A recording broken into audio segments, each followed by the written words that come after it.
Hello friends, how are you today? I hope you're doing well. I just wanted to come to you very quickly to make a little PSA on my Dark World commentary.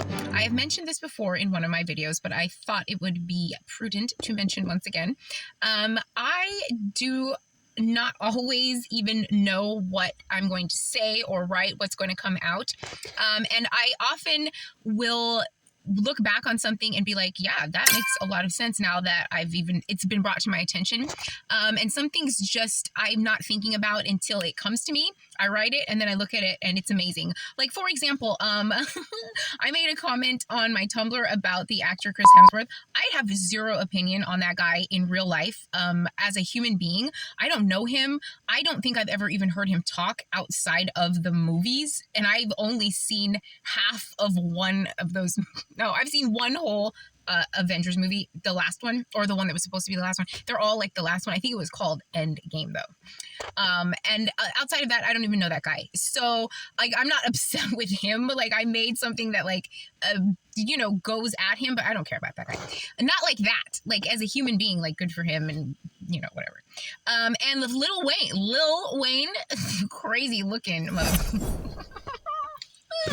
I actually listen to his music every single day at the gym, almost exclusively, which is really funny. So having to light his ass up is kind of bittersweet. But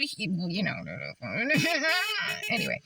So a lot of these times I really don't care about these people, not in a negative way, but maybe if they're a person who's a complete piece, if you know what I mean. But mostly I have no opinions either way, and I think that's why I make a really good conduit to the Holy Ghost, because I am completely neutral on my own. And then the Spirit moves me to say or do what I say or do, and I love it. I actually do. Now, I must say this. I have been talking about Lil Wayne for a long time. In, probably 2015, I wrote a poem, and it is entitled Hip Hop Flatlined When Lil Wayne Became Famous and Died Altogether When the Black Mass Accepted a Canadian Named Aubrey from Degrassi as a Gangster Rapper. Now, I know it's a very long title for a poem, but it tells a story about hip-hop music and what happened to it, after basically Biggie and Pac died.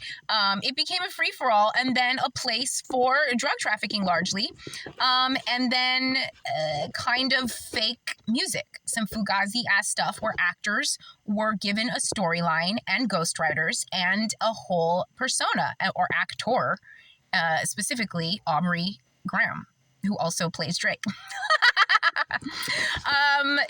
So that is what I was talking about. And it's just gotten wild to where we've got Big X, the mother effing actual plugging his stuff. Lil Baby, there's a Lil Baby guy.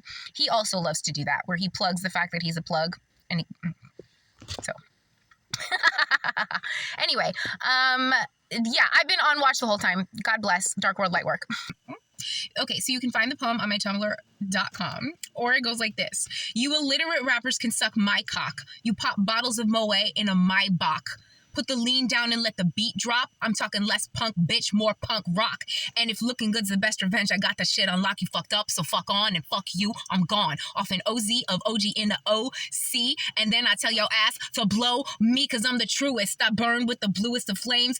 And I don't give a fuck if you remember my name, cause I won't remember you. I do this shit for me. But if you want to stand around for a while and watch, the show is free. And as I mentioned when I reblogged that last part was all cap. And just so you know, when I wrote that verse, I knew vaguely what the OC was, but I really didn't even know what the OC, but I was just like, oh, no. Z of OG in the OC sounds so freaking tight. And I ended up living there for 5 years. I definitely smoked more than an ounce. And I told these mother effers to blow me on the daily, on the Chuck Daily.